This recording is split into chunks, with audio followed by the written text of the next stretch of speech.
Hello future leaders, welcome to this channel. मेरा नाम है Yuvraj Singh Shekhawat and before starting this very interesting lecture, always remember one thing, be a spokesperson for India.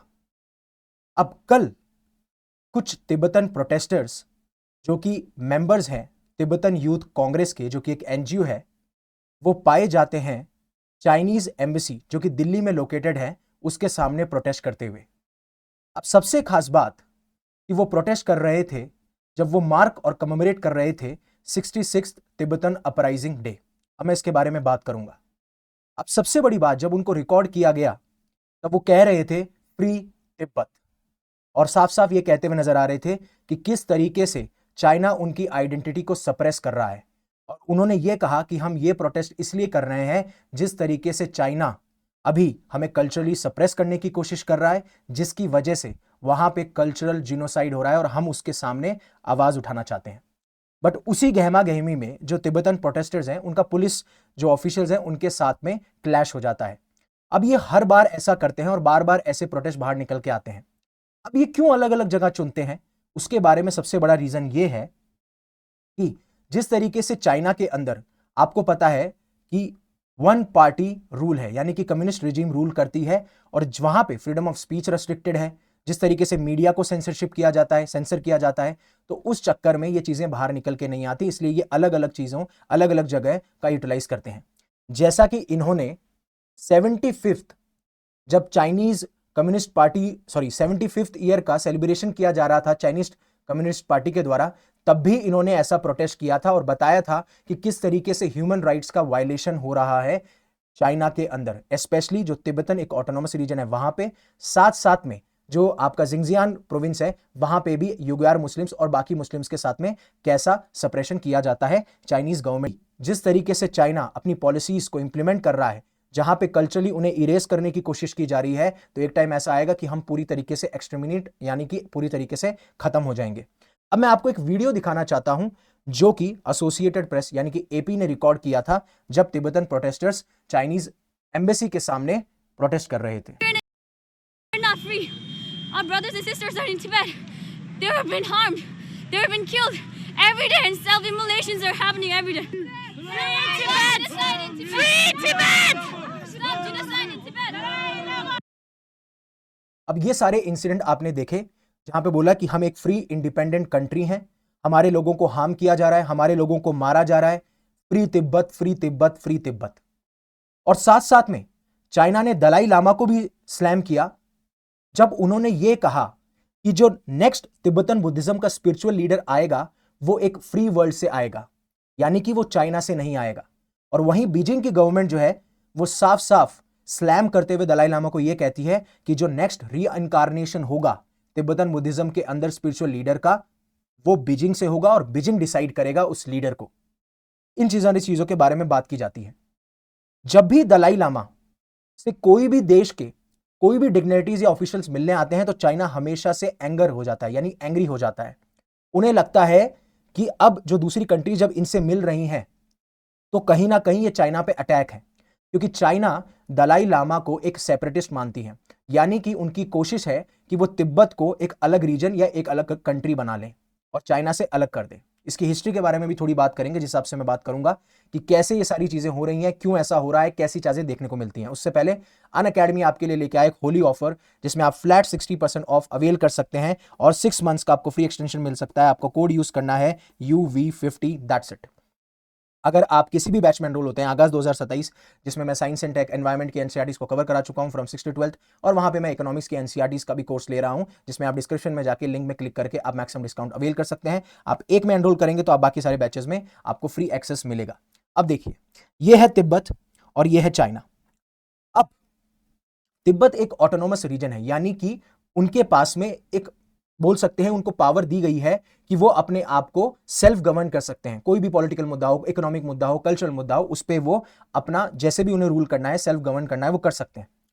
अब 1949 में क्या होता है, चाइनीज फोर्सेस जो हैं वो तिब्बत के अंदर इन्वेड कर जाती हैं और 17 पॉइंट एग्रीमेंट के तहत तिब्बत एक इस एग्रीमेंट को साइन करता है, जिससे कि तिब्बत चाइना का पार्ट बन जाता है। अब इंडिया भी इस चीज को एक्सेप्ट करता है कि तिब्बत जो है वो चाइना का पार्ट है, और चाइना हमेशा से कहता हुआ आया है कि तिब्बत जो है वो चाइना का एक हिस्सा है।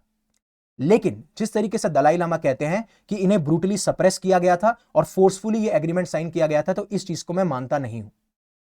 और उसके बाद में आपको देखने को मिलेगा कि 1959 के अंदर एक अपराइजिंग होती है, एक प्रोटेस्ट होता है, एक रिवोल्ट होता है अगेंस्ट चाइनीज गवर्नमेंट। अब उस टाइम पे कुछ चाइनीज और तिब्बतन जो गवर्नमेंट होती है या फिर चाइनीज और तिब्बतन जो लोग होते हैं उनके अंदर एक कंफ्यूजन क्रिएट हो जाता है और स्पेशली कहूंगा एक फियर आ जाता है कि चाइनीज गवर्नमेंट प्लान कर रही है 14 दलाई लामा को अरेस्ट करने के लिए। और साथ साथ में जिस तरीके से चाइनीज गवर्नमेंट उनको सप्रेस कर रही थी, उनकी कल्चरल आइडेंटिटी को इरेज कर रही थी, राइट। मैं बताऊंगा कि कैसे कर रहे थे वो सब कुछ, लेकिन जब वो ऐसा कर रहे थे तो उन्हें एंटी चाइना सेंटिमेंट्स भी देखने को मिलते हैं तिब्बतन लोगों में, जिसकी वजह से ये प्रोटेस्ट होता है लासा जो कि कैपिटल है तिब्बत उसके अंदर। बट चाइनीज गवर्नमेंट इनको सप्रेस करती है और वहीं से ये जो तिब्बतन प्रोटेस्टर्स हैं या फिर जो दलाई लामा है वो उस जगह को छोड़ के फिर इंडिया के अंदर आते हैं और अभी वो इंडिया में रह रहे हैं। और एक गवर्नमेंट है जिसका नाम है तिब्बतन गवर्नमेंट इन एग्जाइल, जिसका हेडक्वार्टर धर्मशाला के अंदर है और जिसके लीडर हैं जो कि प्रेजेंटली जो 14 दलाई लामा है वो इसके लीडर हैं। और यहां पे ये जब भी कोई ऐसे इवेंट्स होते हैं तो यही वो 1959 की अपराइजिंग है जिसके 60 ईयर को मार्क किया गया और इन लोगों ने यानी तिब्बतन प्रोटेस्टर्स ने चाइनीज एम्बेसी के सामने प्रोटेस्ट किया। और ऐसा ही कुछ जिंगजियांग रीजन में भी हमें देखने को मिलता है। अब चाइना के खिलाफ काफी कंट्रीज ने एलिगेशन लगाए हैं, यूएस हो, यूके हो, कनाडा हो, नेदरलैंड हो, वो हमेशा से ये एक्यूजेशन लगाते हुए आए हैं कि चाइना जो है वो कमिट कर रहा है जेनोसाइड यानी कि नरसंहार को कमिट कर रहा है। और ये इंटेंट इनका इंटेंशनली ये चाहते हैं कि कोई भी अगर जो मेजोरिटी चाइनीज पॉपुलेशन है उससे अलग है तो उनको आप इरेज कर दीजिए, एलिमिनेट कर दीजिए। यहां तक कि यूएस सेक्रेटरी ऑफ स्टेट जो थे एंथनी बिल्कन, उन्होंने भी साफ साफ ये कहा था कि ये जेनोसाइड कमिट कर रहे हैं और ये जो ह्यूमैनिटी यानी इंसानियत के अगेंस्ट जो क्राइम्स है उनको भी कमिट किया जा रहा है। और तिब्बतन्स हो, क्रिश्चियन ब्रदर्स हो, सिस्टर्स हो, ये हमेशा से साथ में खड़े रहे हैं और इन्होंने हमेशा से प्रोटेस्ट किया है जिस तरीके से चाइनीज गवर्नमेंट इनको ऑप्रेस करती हुई नजर आती है। और अभी जब 61st म्यूनिख सिक्योरिटी कॉन्फ्रेंस भी हुआ था तो उस टाइम चाइना ने यह साफ साफ कहा था कि हम इक्वालिटी को इंपॉर्टेंस देते हैं, हम मल्टीपोलर वर्ल्ड में बिलीव करते हैं, बट ये चीज वो डोमेस्टिकली फॉलो नहीं करते। और इस तरीके से काफी बार इन प्रोटेस्टर्स ने, इनके मेंबर्स ने, तिब्बतन यूथ कांग्रेस के मेंबर्स ने ये बताया है कि किस तरीके से एक डॉक्यूमेंट्री थी जिसका नाम था inside China the battle for Tibet, उसमें साफ साफ एक्सपोज किया गया कि किस तरीके से वो एक्सटेंसिव सर्विलेंस रखते हैं, इन लोगों के ऊपर निगरानी रखी जाती है, इनके कल्चर को कैसे इरेज किया जा रहा है, फोर्सफुली इन्हें असिमुलेट किया जा रहा है कि अगर आप अपने कल्चर को नहीं छोड़ोगे तो या तो हम उसको इरेज कर देंगे, नहीं तो जो हमारा कल्चर है आप उसको सीख लो और हमारे अंदर एसिमुलेट हो जाओ। अब रिपोर्ट्स ये इंडिकेट करती हैं कि बच्चों को स्टेट रन बोर्डिंग स्कूल्स में डाला जाता है जहां पे वो मैंडरिन सीखें, जो कि आपको पता है कि चाइना की ऑफिशियल लैंग्वेज है, राइट। फिर उसके बाद में उन्हें एक ग्रेव थ्रेट भी दिया जाता है कि आपकी जो लैंग्वेज और हेरिटेज है उसको भी हम डिस्ट्रॉय कर देंगे, और यही सोल लैंग्वेज ऑफ इंस्ट्रक्शन है।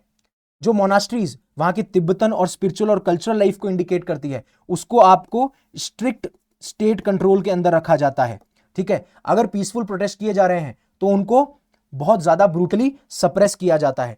इसीलिए वो जो टॉपग्याल हैं, राइट, ये जो आपकी तिब्बतन यूथ कांग्रेस है उसके एक बड़े मेंबर्स हैं, वो ये कहते हुए नजर आते हैं पर्टिकुलर यूरोपियन यूनियन को कि आपको एक फर्म स्टैंड लेना चाहिए अगेंस्ट दिस इनजस्टिस, क्योंकि कहीं ना कहीं चाइना अपनी फेवरेबल इमेज तो प्रोजेक्ट कर रहा है बट साथ साथ में डोमेस्टिकली वो सेल्फ इंटरेस्ट और कंट्रोल से गवर्न है। और अगर चाइना को आने वाले टाइम पे लीडरशिप और इक्वालिटी ग्लोबल लेवल पे वो चाहता है तो इंपॉर्टेंट ये है कि पहले उनके लोगों को फंडामेंटल राइट दे, उनको अक्यूज ना करे।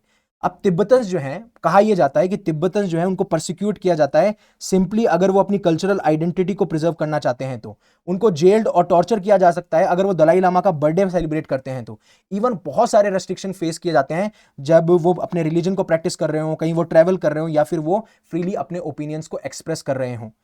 ऑल्दो ह्यूमन राइट्स जो हैं वो लिमिटेड हैं अक्रॉस चाइना, बट जिस तरीके से चाइना काफी टाइम से राइट्स के वायलेशंस को जो उनके ह्यूमन राइट्स हैं उनको वायलेट करता हुआ नजर आया है, और जो हमें कंडीशन तिब्बत में देखने को मिलती है आप ये पाएंगे कि ये कहा जाता है कि it is at least free country on the earth, जो कि टाइड है Syria and worse than even north Korea. तो जो नॉर्थ कोरिया में सिचुएशन उससे बदतर है और जो सीरिया में हालात है उसके बराबर है, ऐसा इन लोगों का मानना है।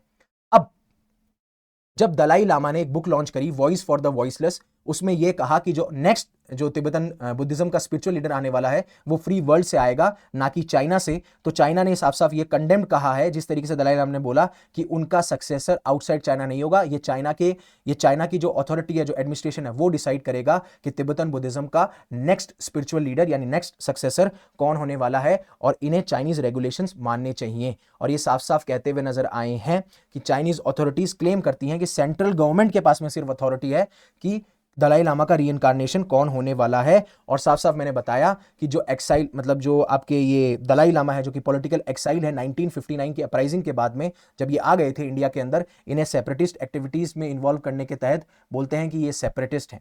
अब तिब्बतन पीपल्स का स्ट्रगल जो है ऑटोनॉमी का हमेशा से रहा है। तो दलाई लामा साफ साफ ये कहते हैं कि तिब्बतन्स के पास में राइट है खुद का सेल्फ डिटर्मिनेशन करने के, कि उन्हें कौन सी जगह रहना है, वो कैसा कल्चर फॉलो करना चाहते हैं, उनके पास में ये डिटर्मिनेशन होना चाहिए, उनको सेल्फ डिटरमाइन करना चाहिए।